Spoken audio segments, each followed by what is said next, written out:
వినడానికి రెడీగా ఉన్నారా? ఓకే. సో ఒక 4 months బ్యాకే ఈ యొక్క డేట్ డిసైడ్ చేశామండి.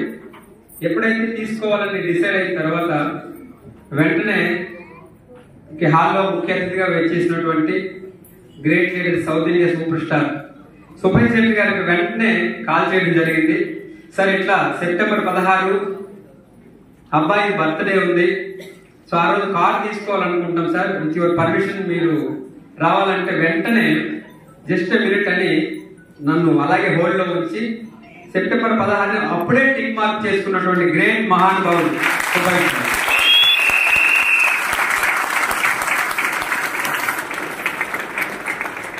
ఓకే. సో అట్లా సార్ మాటలు విని నిలబడడం ద్వారా ఈ సక్సెస్. అట్లాగే నాకు ఈ బిజినెస్ లో నన్ను స్టార్ట్ చేయించి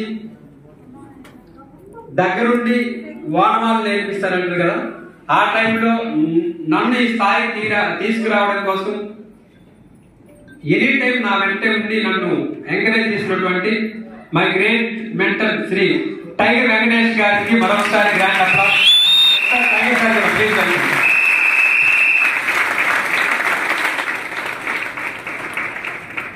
అట్లాగే స్టార్ట్ చేసిన కొత్తలో మేము ఫీల్డ్ వర్క్ వెళ్ళి అటు ఇటు తిరిగి వచ్చినప్పుడు కూడా ఏ టైం అయినా కూడా సార్ మేడం మొన్నదక్క నేను ముందుగా పిలుస్తుంటామట.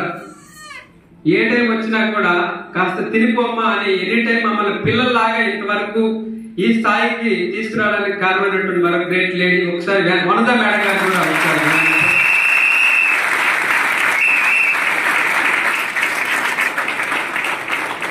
Thank you. సో అదేవిధంగా నన్ను అంటే నాకు జన్మనిచ్చినటువంటి మై గ్రేట్ లవ్లీ పేరెంట్స్, మా అమ్మా నాన్న. ఎందుకంటే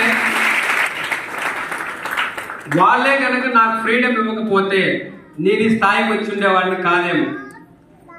నేను స్టార్టింగ్ డేస్ నుంచి చదువుకునేటప్పుడైనా నేను ఏ పని చేసినా కూడా నువ్వు ఇది చెయ్యు అని ఎప్పుడు కూడా నాకు రిస్ట్రిక్షన్స్ ఎప్పుడు పెట్టలేదండి. ఏదైనా చెయ్యు, బట్ బాగుపడు, నీ ద్వారా 10 మంది బాగుపడాలి అని ఒక మంచి ఉద్దేశం ఉన్నటువంటి గ్రేట్ పేరెంట్స్ వాళ్ళు. నిజంగా వాళ్ళకి జీవితాంతం రుణపడి ఉంటాను నిజంగా. ఎందుకంటే నీకు వెస్టేజ్ కావాలా, మరొక జన్మ అంటుంటూ వెస్టేజ్ కావాలా, ఈ పేరెంట్స్ కావాలంటే ఖచ్చితంగా ఈ పేరెంట్స్ కావాలనే నేను కోరుకుంటా. ఎందుకంటే వాళ్ళకి పుట్టుంటే ఖచ్చితంగా నాకు వెస్టేజ్ వస్తుంది, నాట్ అవుతుంది. ఎందుకంటే మాది సింపుల్ మిడిల్ క్లాస్ ఫ్యామిలీ అండి. యాక్చువల్గా మా తాతగారు మా నాన్న చిన్న వయసులోనే అప్పట్లో పొలాలు స్థలాలు తోటలు అట్లా ఉండేవి. బట్ మా తాత కొన్ని రకాల ఈ యొక్క యాక్టివిటీస్ అండ్ అలవాట్ల కారణంగా అది మొత్తం మాయమైపోయింది. మా నాన్న చిన్న వయసులోనే ఇప్పుడు ప్రెజెంట్ ఉంటున్నటువంటి విలేజ్ లోకి వితౌట్ ఏమీ లేకుండా వాళ్ళని విలేజ్ లోకి తీసుకురావడం జరిగింది. అక్కడి నుంచి వాళ్ళు 3 పిల్లలు అండి. నా తర్వాత మా సిస్టర్ అలాగే మా బ్రదర్. ఏ ఒక్క రోజు కూడా మేము తినాలని వాళ్ళు కోరుకున్నారు తప్ప వాళ్ళకి లేకపోయినా కానీ మాకు 3 పూటలు తినాలి అనే ఒక మంచి సంకల్పం గుణం ఉన్నటువంటి మై గ్రేట్ పేరెంట్స్ నిజంగా చెప్పాలంటే.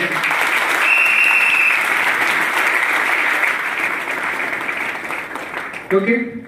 అదేవిధంగా బిజినెస్ స్టార్ట్ చేసిన కొత్తలో పెద్దగా టీం రాలేదు. ఎందుకంటే మాది ప్లేస్ కాదు.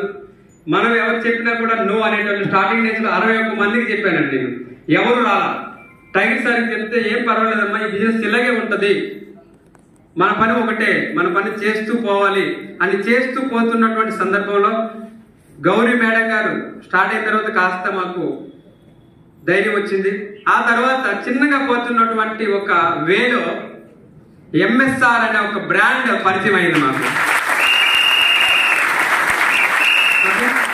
ఎప్పుడైతే చిన్నగా పోతున్నటువంటి వేలో ఎంఎస్ఆర్ అనే బ్రాండ్ పరిచయం అయిన తర్వాత స్లోగా పోతున్నటువంటి బండి కాస్త జెట్ స్పీడ్ గా ఈరోజు చాలా పెద్ద హ్యూజ్ టీమ్ క్రియేట్ అయింది నిజంగా చెప్పాలంటే.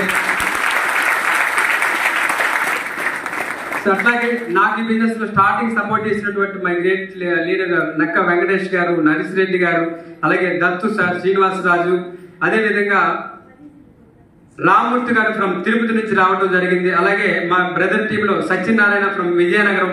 వీళ్ళందరూ అగైన్ మీరు ఇంతమంది పెద్ద ఫ్యామిలీ నిజంగా ఇచ్చినటువంటి ఆ దేవుడి నన్ను ఈ విధంగా తయారు చేసినటువంటి మా గురువులందరికీ మనస్ఫూర్తిగా మరొకసారి నేను పాదాభివందనాలు చేస్తున్నాను.